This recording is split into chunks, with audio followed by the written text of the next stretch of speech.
Hello बच्चों, let's read the question. Here question given is when hydrocarbons are bond completely in excess of oxygen gas, then options are A. Equal moles of carbon dioxide and H2O are formed from alkenes. B. More moles of H2O than CO2 are formed from alkanes. C. More moles of CO2 than H2O are formed from alkynes. D. More moles of CO2 than H2O are formed from any kind of hydrocarbon.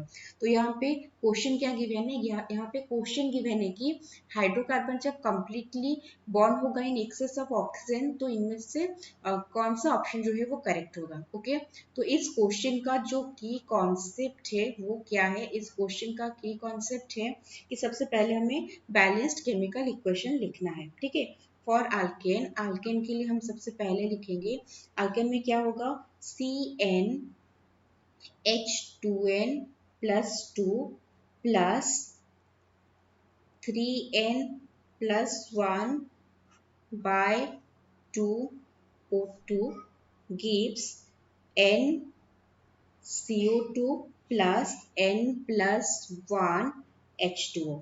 Okay, और next है alkene के लिए, alkene के लिए क्या होगा, CnH2n जो कि अल्किन का जनरल फॉर्मूला होता है, CnH2n plus 3n by 2O2 gives NCO2 plus NH2O।